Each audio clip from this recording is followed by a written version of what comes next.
अस्सलाम वालेकुम। Doctor Arshad Mahmood here.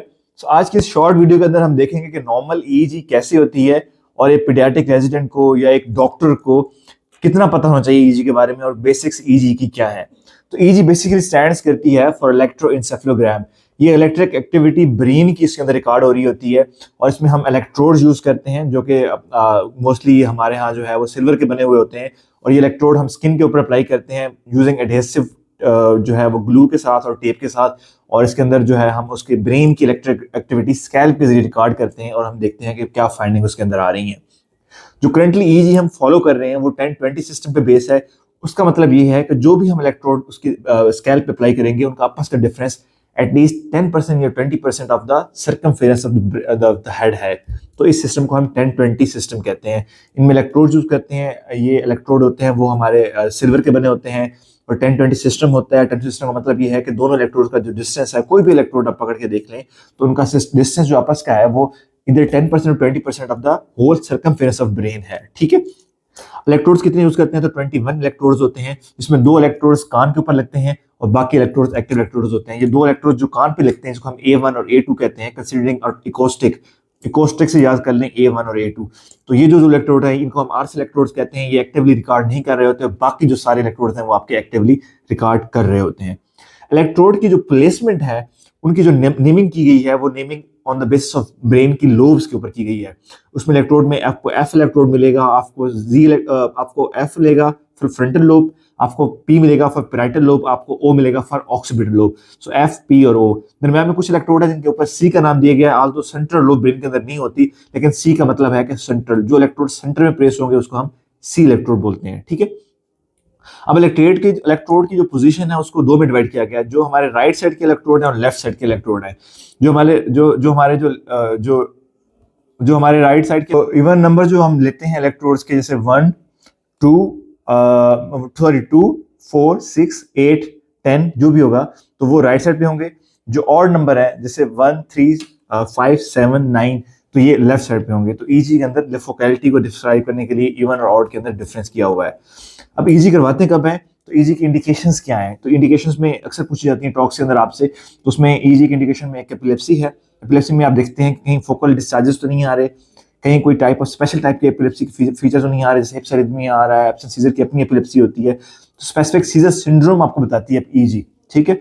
और बाद दफा ये होता है कि सिंगल फिट हुआ, आपने ईजी कराई, ईजी में नॉर्मेलिटी आ गई, तो सिंगल फिट में यूजुअली हम मेडिसिन स्टार्ट नहीं करते, लेकिन अगर ईजी में फाइंडिंग आएगी तो आप सिंगल फिट के बेस पे भी मेडिसिन स्टार्ट कर सकते हैं। ठीक है। अदर देन एपिलेप्सी ईजी की और भी इंडिकेशन है, जैसे कि अगर एक पेशेंट को ब्रेन डेथ डिक्लेयर करनी हो तो उसमें भी हम ईजी करा सकते हैं। इसी तरह अगर एक पेशेंट में बाज़ दफ़ा अगर ट्यूमर सस्पेक्टेड है या कोई और फोकल लीजन ब्रेन में पड़ा हुआ है तो हम उसमें भी ईजी करा सकते हैं। ईजी आपको फोकैलिटीज बताएगी। इसी तरह जो स्लीप के इश्यूज होते हैं बड़े बनों के अंदर या बच्चों के अंदर जिनके अंदर ऑब्सेक्टिव स्लीप अपनी का मसला होता है, उसके अंदर स्लीप ईजी करवाई जाती है तो वो उनके लिए हेल्प होती है। तो डिफरेंट कंडीशंस हैं अदर देन एपिलेप्सी जो आपको आनी चाहिए और एग्जाम में आपसे पूछी जाती हैं।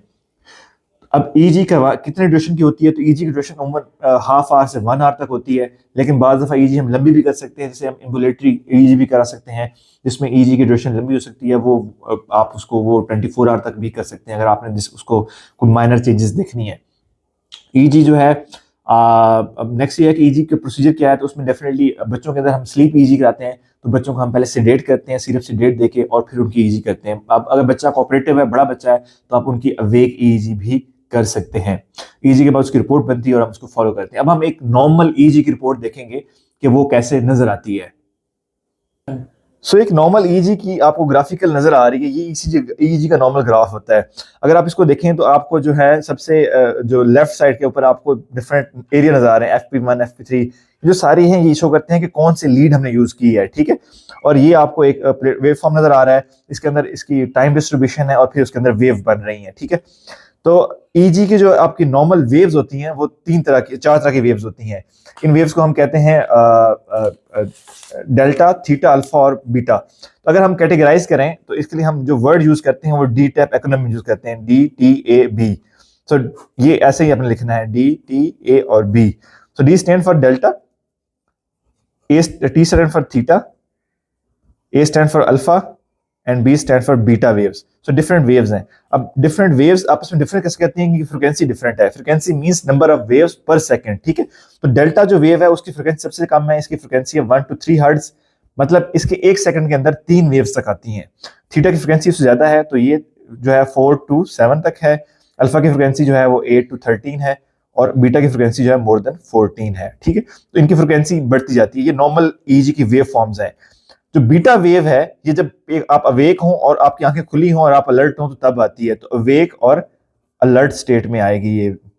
जो अल्फा है ये अवेक बट मेंटली आप अगर आप पुरस्कून हैं, पीसफुल हैं, आपने आंखें बंद की हैं, तो अवेक विद आई क्लोज में बीटा एक्टिविटी आती है। थीटा एक्टिविटी स्लीप के दौरान आती है और जो डेल्टा एक्टिविटी है ये अब नॉर्मल होती है, ये स्लो वेव्स हैं और ये पैथोलॉजिकल होती हैं। तो ये डिफरेंट वेव्स हैं नॉर्मल जो ईजी पे नजर आती हैं। अब हम इधर आ जाते हैं, डिफरेंट ये वेव्स फॉर्म नजर आ रही हैं, ये इसकी टाइम ड्यूरेशन है। जो आपको छोटे छोटे खान नजर आ रहे हैं ये फर्दर डिवीजन है। जो बड़ा ब्लैक नजर आ रहा है ये जो है एरिया ये आपका 1 सेकंड है। तो उसके अंदर जो वेव्स आती हैं उसको हमने काउंट करना है, हमने बताना है कि इस मिशन में कौन सी ईजी है। पहले मैंने आपको बता दिया कि paediatric easy usually sleep easy होती है। तो ये 1 सेकंड है, उसके अंदर वेव्स चल रही हैं। ये जो एरियाज हैं FP1 FPT3, जैसे पहले मैं बताया था कि F से मुराद फ्रंटल होता है, C से मुराद सेंट्रल है, P से मुराद पैरेटल है और O से मुराद ऑक्सीपिटल है। तो ये डिफरेंट इलेक्ट्रोड्स की पोजीशन को जो करता है कि जो इलेक्ट्रोड्स हमारे पड़े हुए हैं, ठीक है। अगर तो 1 3 है, 3 है, 7 है, तो ये वो इलेक्ट्रोड है जो पेशेंट की लेफ्ट साइड के ऊपर है। जो इलेक्ट्रोड, ये सारे इलेक्ट्रोड जो हैं ये जो है और नंबर के हैं, 3 है, 1 है, 7 है, 3 है, 5 है। तो ये जो दो ऊपर वाले एरियाज हैं ये आपकी इलेक्ट्रिक एक्टिविटी है लेफ्ट साइड ऑफ ब्रेन की। जो नीचे वाले 2 एरियाज हैं इसमें 4 हो रहा है, 2 है, 2 4 है, 2 8 है, 4 है, 8 है, 6 है, तो ये है आपके इवन नंबर। तो ये राइट साइड ऑफ ब्रेन की आपकी इलेक्ट्रिक एक्टिविटी है, ठीक है। और ये जो सी जो एरिया है और जी है ये सेंट्रल ऑफ ब्रेन को शो करती है। तो ये सेंट्रल एक्टिविटी है, ये आपकी लेफ्ट साइड की और राइट साइड की है। तो आप जब आप पढ़ोगे नंबर उनके तो आपको पता चल जाएगा कि किस साइड की ब्रेन की एक्टिविटी है। अगर तो आपके ऑड नंबर आ रहे हैं तो ये लेफ्ट साइड की है, आपके इवन नंबर आ रहे हैं तो फिर ये राइट साइड ऑफ ब्रेन की एक्टिविटी शो कर रहा है। अब हम वेव को काउंट करते हैं, तो अगर ये वेव देखें तो बिल्कुल स्मूथ वेव बन रही है, तो ये नॉर्मल ईजी पैटर्न है, ठीक है। सपोज अगर इसके दौरान हम वेव काउंट करें तो हमें 1 2 3 4 5 और 6 तकरीबन 5 से 6 वेव्स इसकी आ रही हैं, ठीक है, 1 सेकंड के अंदर। तो पहले मैंने बताया था जैसे आपको कि जब 5 से 6 वेव्स आएंगी तो आपकी तो थीटा एक्टिविटी है, तो ये नॉर्मल स्लीप के अंदर होती है। तो ये पेशेंट की ईजी स्लीप के अंदर की गई थी और इसकी थीटा एक्टिविटी आ रही है, तो ये एक नॉर्मल ईजी है। So this EEG is normal showing normal theta activity and it is normal for the age and state of patient. Thank you.